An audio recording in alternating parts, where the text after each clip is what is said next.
gen an pile de fois, la nou tan de mot hospice lan, nous pensons, oh my God, moun nan pral mouri aswe. And that's not the case. Parce que research show que les moun nan la hospice, li gen, yo viv pou pi plis tan.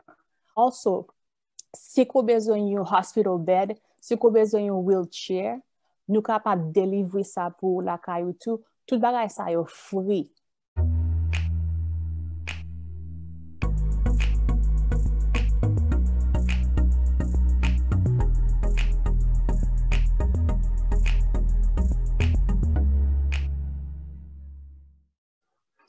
Bonsoir tout le monde.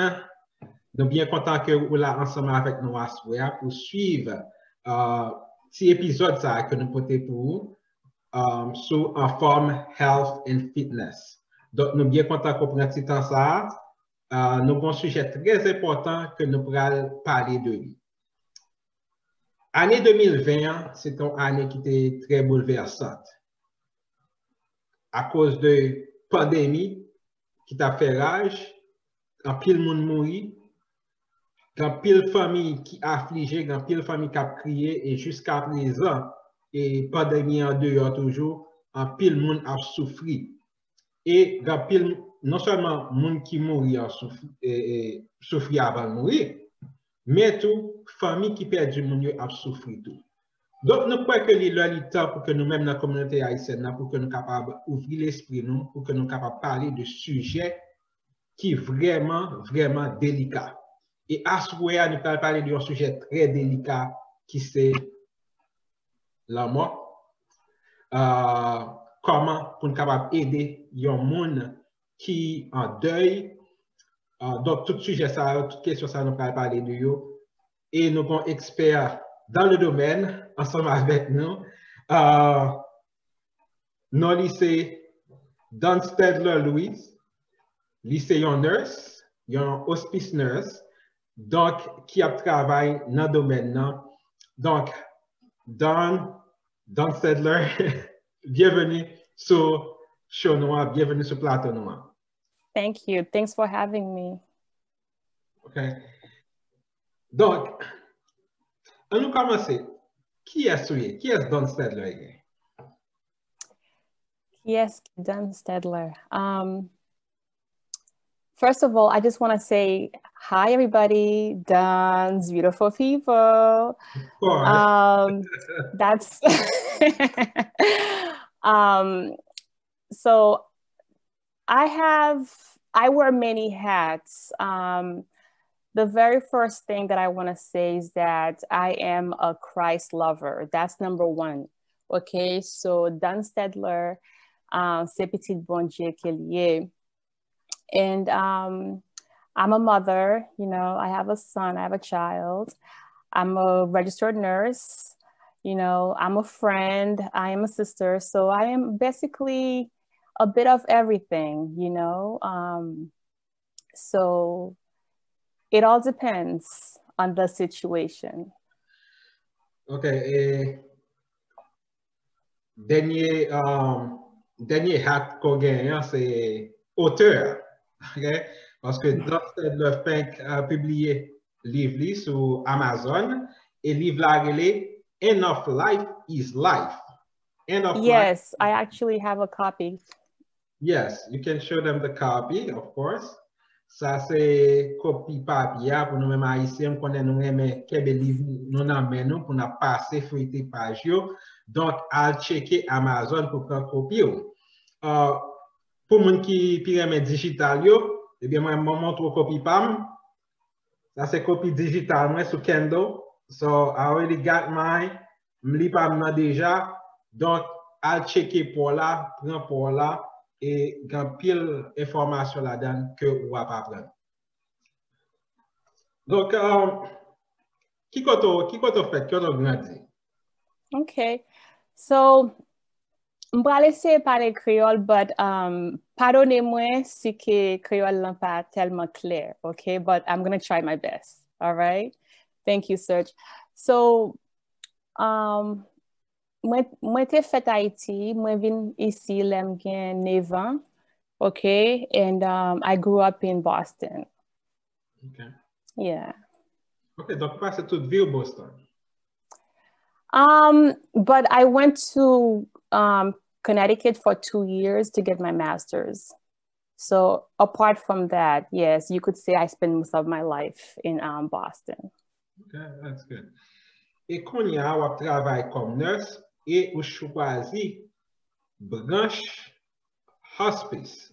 Hospice, Oui. il veut dire pratiquement monde qui a mouru.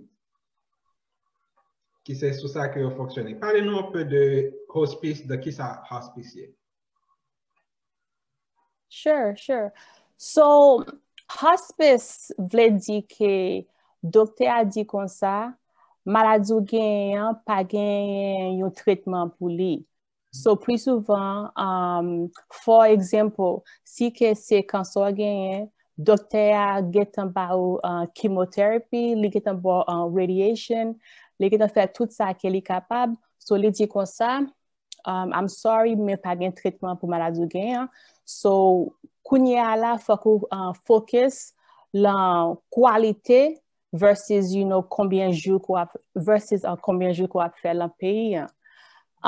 So, hospice, nou make sure que moun nan confortable. So, nous make sure que, especially le moment ici, le moment now, nous make sure que ou pas lan ken souffrance, ou pas, suffer, ou pas gen problème de, comme si prend traitement, prend un médicament, nurse yo vini la kayo. So, ou pas besoin aller dans l'hôpital, because, now gen problème dans l'hôpital, le wal dans l'hôpital là, avec une maladie, ou retourner la kayo avec 2 ou 3 l'autre maladie. So, hospice nurse là, you nurse tan kou mwen, kapab vin la kayo pou nou make sure que nou fè traitement la kayo pou. Na, la mwen di traitement, m'pa min traitement comme si ki agresiv. C'est comme si nou manage your symptoms. Si ko gen doule, nou gen medikament ke nou kapab ba ou pou aider ou feel more comfortable.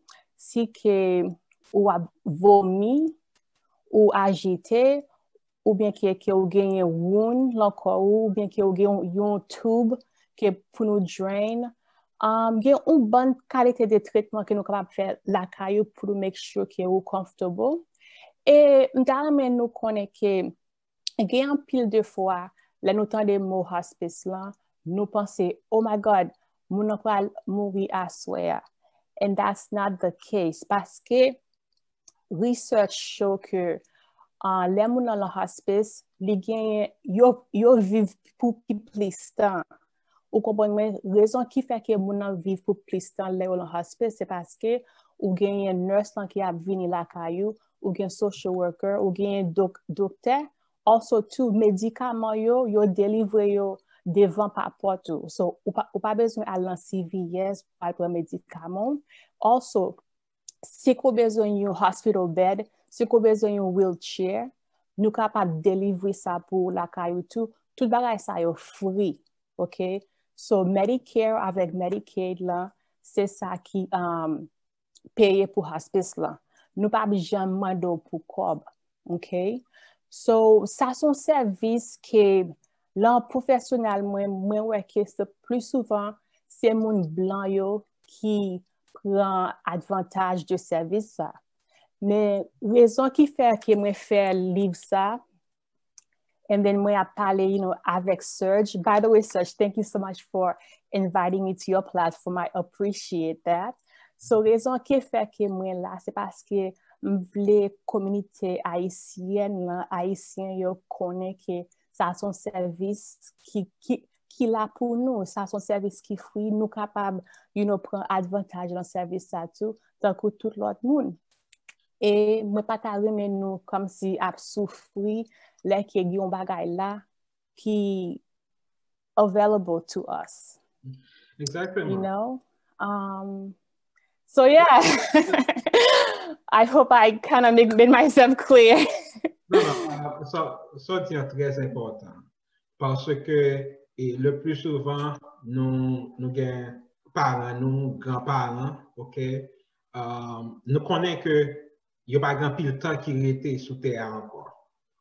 Mais c'est l'hôpital, donc chaque jour, pour nous lever, pour nous aller à l'hôpital là, et nous faire petit bouillon pour eux, parce que nous connaissons pas manger l'hôpital là, nous faire bouillon pour eux, pour te bailler pendant l'hôpital là, parce que dans tête nous, c'est l'hôpital là pour nous arrêter.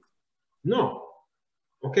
Pour amener moun dans la caille, ok? Moun nan 90 ans, vous comprenez?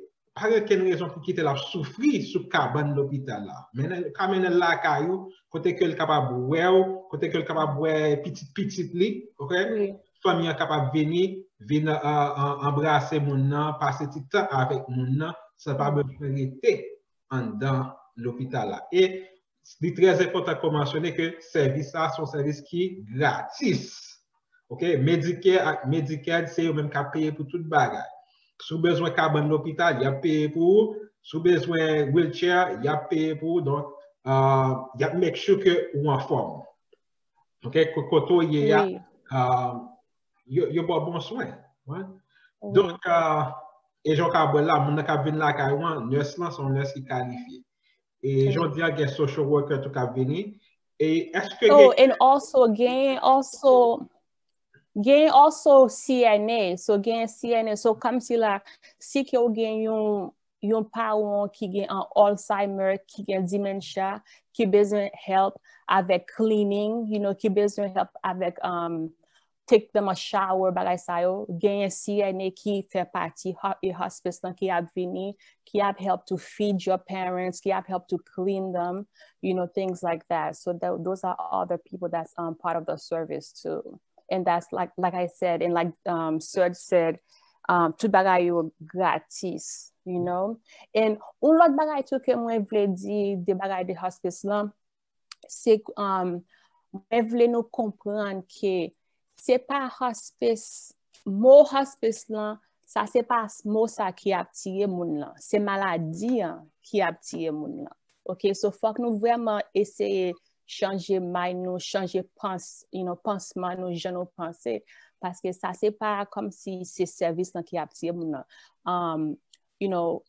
nan te déjà gen maladie, so ça c'est comme si un service qui a fait vie moun nan plus gen plus comme si joie at the end of it. It li also help PT to comme si like sickle cell ou même qui petit là ou gen travail que ou travail full time, so ou pas gen temps pour comme si devote des sujet ça, so nous capable really be there as a support team for you, because I know that you all work full time, so think of it like that too. Yeah, exactement. Le fait que vous gen CNA là, ça permet que vous capable à régler l'activité. Donc oui. Donc, mon grand-mère ou grand-père ou là, dans Kailan, même capable toujours continuer à travailler. Donc, c'est pas le fait que mon vient la case, c'est pas au cap occupé, c'est pas au cap faire toute bagaille pour lui. Mon cap travail, à régler affaire et puis bon CNA qui là, qui après ensemble à mon qui apprend soin mon. Oui. Yeah, donc service à eux vraiment important et permettre que mon fait dernier voyage la famille entourée de toute famille examinée, surtout dans la période ça. Est-ce que pour le moment, est-ce que vous quitté hospice famille aller dans l'hôpital lorsque vous gagnez un loved one qui prêt pour l'aller? Oh, good question. Si que femme ou lan yon nursing home, c'est pas tout nursing home yo qui comme si kounya la ap kite famille aller visiter. Gen de nursing home qui pa ave famille aller visiter et gen de nursing home qui accepter ça. So faut que check la en nursing home qui femme ou ye. Mais toujours hospice nurse yo capable aller n'importe côté. Nous capable aller n'importe nursing home ou bien là, l'hôpital. Et ça que nous fait, et ça que moi qu'on fait FaceTime.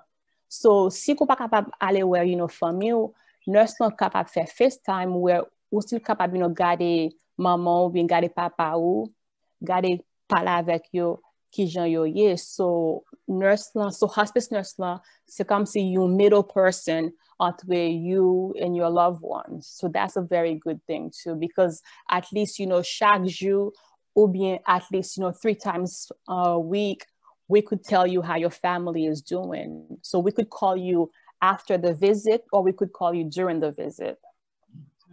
Yeah, très important. To let you know how your loved one is. Exactement, très important. Parce que quand il y a le fait que même capable toujours aller ou venir censé une liaison pour famille avec malade là. Oui. Très, très important. Mais qui ça qui faut choisir aller dans le domaine ça même? Oh, good question. Good question. So, je pense que ça son bagay que bon Dieu te toujours mette l'enquête moi depuis l'âme tout petit, te toujours mette l'en moi parce que même moi grandi avec grand moi. So depuis tout petit, moi levé bon côté, moun qui comme si grand moun ko capable di. So bagay de l'amour, bagay de grand moun, ça toujours so bagay que moi very comfortable around parce que me change que les moi était tout petit me conchita in the middle, and my grand would tell stories, her and her friends would tell stories, so I would be very comfortable. So and they would talk about death, dying, things like that, give stories. So as a young girl, I've always been very comfortable around the death, the dying, the sick. It has never been any problems for me. So, I believe que depuis nous fait, nous ap mouri. Like, as soon as you're born, your death clock begins. So, bagay the end of life, dying, tout bagay sa yo, souma naturel ki yo ye. Ou pa kapab gen yon sans ko pa gen lot. So, moi vle que nous pas comme si paix mourir, nous pas perdre les moun malade. Ça son moment pour nous plus show moun lan love et pas moment pour nous isoler moun lan parce que ça son moment qui vraiment fragile dans la vie au moun. And also pas seulement moun nan but pour famille moun nan tout, because gen pile famille qui pas kon ça pour yo faire. Là yo gen yon loved one qui malade, là yo gen loved one qui besoin aide. So hospice nurse là, nous là pour nous capable faire bagay yo antijan pi facile pour nous. Nous là pour nous éduquer. Pile bagay que nous faire c'est éduquer famille, educate the caregiver of what to do, what to expect, what is natural, what's not natural, to look and see about the signs and the symptoms of when somebody is dying, to let you know, okay, this is what's going to happen next, because leke ou comprend et leke ou connaît ça qui va passer, you're more prepared, and it's not as difficult to accept when it happens. So préparation c'est bagay qui vraiment important parce que leke ou préparer pour un malheur, le malheur arriver ou pi comfortable ou capable deal avec les plus like better than if you weren't. Does that make sense, Serge? I mean. Oh yeah, definitely. Dans le livre, vous parlez de qualité de vie et vous mentionnez ça déjà. Oui. Plus focus sur qualité de vie, mon gagné que quantité de vie. Quantité de vie qui était. Quand on a une explication sur qualité de vie, qui sont entendus par qualité de vie. Oh, sure. So, l'aime parler de qualité versus quantity. Ça me veut dire que focus de jour à jour, ok? Et c'est pas penser, oh, maman va mourir ou bien papa va mourir. Fais ce qu'on capable de faire pour moun là chaque jour que vous levez, ok? Pour un exemple, si que ou même avec Mario, nous te kon, marcher chaque jour, ok? Ma ou pas capable marcher, mais at least ou capable, mettre les lan, machine, ou aller, drive around the block with him, okay? nous capable still vini wè maman nous, bien vini wè papa nous, still parler avec moun là, ok, focus dans le moment. All right? For example, too, si ke gen yon moun ki pral mariye, ok, invite moun nan la mariage la, ok, so nou gen oxygène ke nou kapab, you know, mene moun nan avec oxygène, moun nan still capable participer dans la vie nous. So parce qu'on moun malade, parce que nous connaissons que moun nan pral mourir, parce que nous connaissons que moun nan pral dans hospice, ça pas veut dire pour nous commencer traiter moun nan like a dead person walking. Okay, so that's what I mean by quality. So I know it's very hard to, you know, not to think about it, but obsessing about it is not going to make anything any better. Okay, so mwen di kon sa, focus day by day. And I also had a Bible verse because, you know, I'm a Christ lover. Matthew 6:34 says, don't worry about tomorrow. Tomorrow will worry about itself. Okay, each day has enough problems of its own. I don't know how to say that in French, Serge, but you know, so bon Dieu. Eh? Okay. Oui, so Bible dit nous comme ça. Puis got no worry day tomorrow, okay? So ça pral passer demain, pral passer. So focus chaque jour. So si que maman ou l'en hospice, papa ou l'en hospice, ou bien mari ou l'en hospice, ou bien your wife is in hospice, you know, just take it day by day, you know, because the person is already sad enough. We don't need more people to come, you know, to cry, create, da, da, da. It's not helping nobody, okay? Just love the person, bring some shine, some brightness into their lives, okay? As much as you can. And also, si ke moun nan genyen grandchildren, fètim yo vini wè grandma, fètim yo vini wè grandpa. You know what I mean? They'll love that. It kind of brings life to the situation. So, se sa mve di mean qualité, okay? So, qualité vie moun nan still capable vivre un bon qualité, même si qu'elle est en hospice. Yeah, et ça très important parce que l'on parle de hospice, ça va dire que moun nan pral mourir demain. OK? Ni ça va dire tout que moun nan c'est son cabane ni couché. OK? Gen moun ki na hospice, yo ka marcher. OK? Yo ka régler affaire, yo ka laver vaisseau, yo ka faire manger. Donc, mais you're still in the hospice. Donc, si moun nan ka te reme faire manger, moun nan toujours ka camper pour faire manger, quitter moun nan camper pour faire manger. Encourager. Oui. Yeah. Donc, pas dire moun nan parce qu'on malade, ou va mourir, rechita là, m'a fait bouillon en bout. Donc, ça moun nan te kan faire, ou encourager pour continuer faire. Ça porte la joie dans le cœur, ça fait pas penser avec maladie qui a ravagé là. Oui, oui. Donc, mais comment même comme your hospice nurse, comment on dit avec famille là? Le famille là, après la mort, ok? Comment on dit avec famille? Oh, good. Après la mort, nous avons bereavement service. So nous avons psychosocial service, bereavement up to 13 months. So une année après, up to 13 months after the person passed, nous la avec vous. Gagnez groups, gagnez support groups, gagnez small groups que nous invitons famille pour participer là-dedans. Parce que gagnez groupe qui relève, you know, mari qui perdit wife qui perdit mari, yon petit qui perdit parent.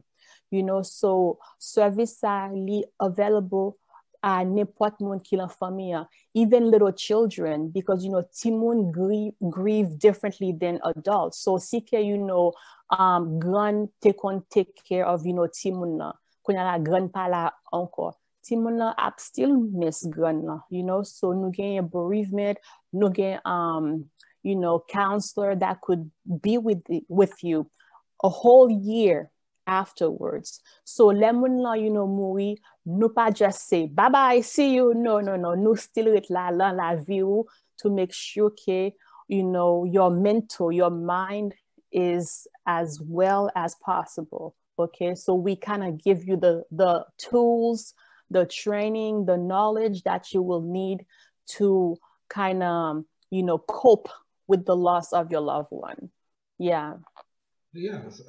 Donc, pratiquement, hospice nurse, c'est pas seulement pour les gens qui mourir, mais c'est pour toute famille, tout le monde qui est dans l'entourage et même les amis, tout, right?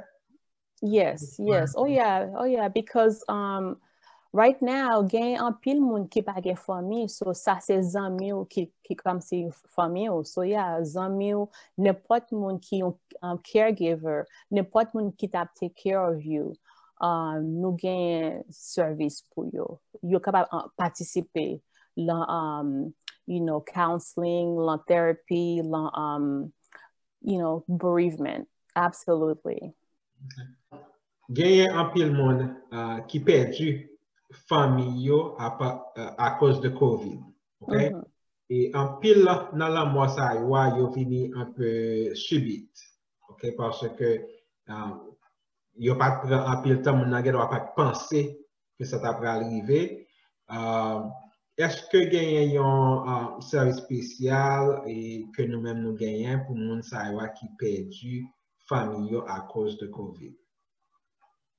Si que hospice gen yon service spécial pour moun ki perdi fami yo à cause de COVID. Yeah.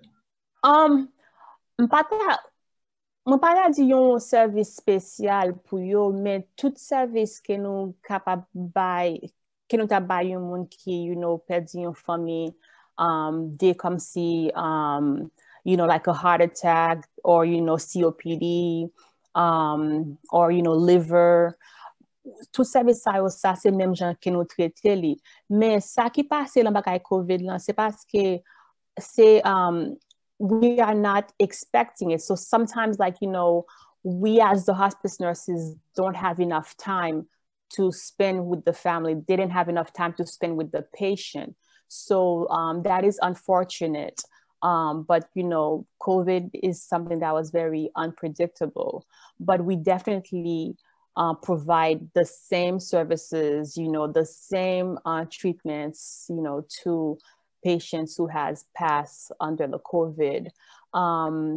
And we take precautions to make sure that, you know, it's not being transmitted from, you know, one patient to the next or from one family to the next. The hospice nurses, you know, we're in full PPEs, okay? When we go into the home, it's to protect us and also to protect you too, because we go everywhere. So the misfortunate is that, you know, because of COVID is very fast, you know, when it gets somebody in, you know, when they are at the, like, because there are different levels of the COVID, as you know. So when it's very aggressive, when they have the aggressive form, we don't have enough time to spend with the family, to spend with the loved ones. But needless to say, we still, you know, do the optimal care for all of those cases. Est-ce qu'on est capable de parler un petit peu de ça nous relève the grieving process? Right. Sure. So the grieving process, how do you say that in Creole? Is there a different? J'en dis ça en Creole, grieving process. Période tristesse là. Période de grieving là, les différents pour tout le monde. You know, à chaque monde, tout le monde grieve différemment.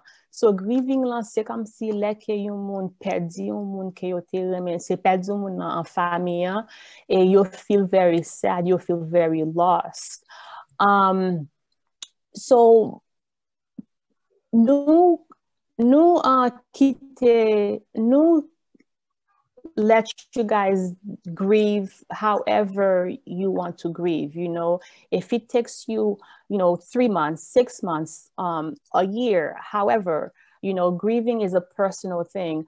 But the thing is that sometimes it could become unhealthy, okay, because some people will stop living completely, you know, like they don't know how to go on.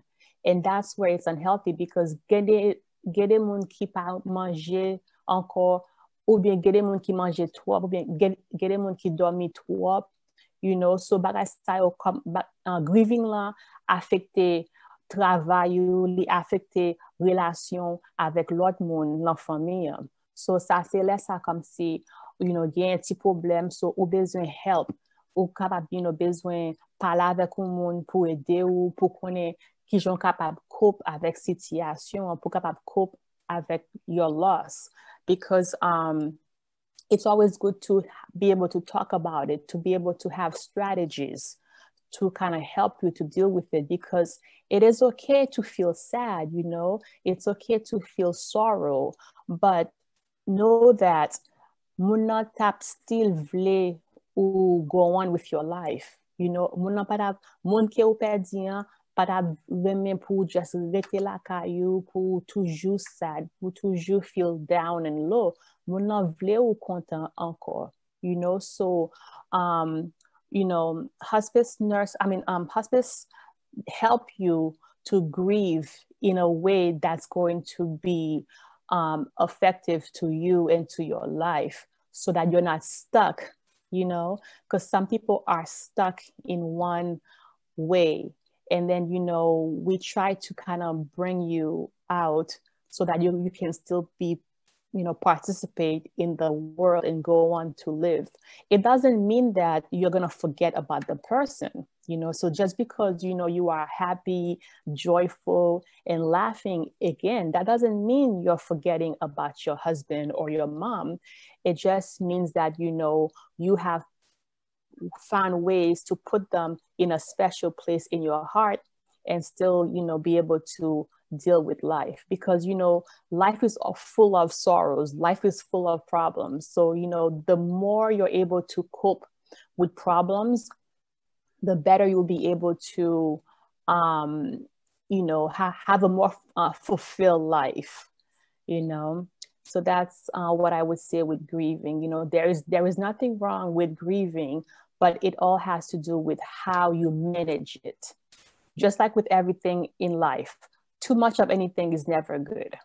Yes, definitely. Ba nou apil informasyon et m souwete que tout le monde qui attendait au prend note, ok? Et définitivement, vous pouvez checker les voies pour comprendre mieux de hospice. Qui dernier mot et puis tout, dis-nous comment que nous pouvons contacter YouTube et tout ça. Sure. So we go on YouTube channel. It's called Dunn's Beautiful People. And maybe Serge have a link. You could put the link, yes. You know. You could contact me through that. I have my email. So I have my Instagram. I have, you know, there's many ways to contact me. So Serge will be sure to put a link if you have any questions. And I also am a life coach too. So if you need someone to talk to one-to-one, I also have a coaching life certification that I could, you know, talk to you guys about. And if you need more questions, feel free to email me, reach out to me, let me know. It's been a, you know, pleasure talking to everybody. Yeah, so life coaching, est-ce que c'est pour monde qui pour famille qui perdu un monde ou bien life coaching in general? Both. It is for, you know, if you are, so in my YouTube channel, I talk about relationships and also with hospice too. So if you have somebody in hospice, if you have somebody you have lost, or if you have questions about relationship, like love, situational, reach out to me. I wear many hats. All right. Well, again, c'était un plaisir. Bien content que tu aies pris temps ça pour passer ensemble avec nous. Likewise. Tout le monde qui pas habitué avec Dunn Stedler, n'a mis tes liens sur YouTube channel, Don's Beautiful People, nous va mettre tes liens pour que capable à sur chaîne et puis subscribe. Et si vous même pouvez abonner à la chaîne Panoa, pesez bouton subscription là, vous capable toujours joindre nous à Inform Health and Fitness sur Facebook et Inform Health and Fitness sur YouTube. So, tout le monde passe une bonne nuit, and Don, I'll see you soon. Right. Before I go, can I just say thank you so much, Serge, okay? You are doing great work. I really value what you're doing for the community. It's very positive. Keep it up. You have my full support. I really respect what you're doing. Yeah. Good job. Thanks. I appreciate it. All right, have a good night, everybody.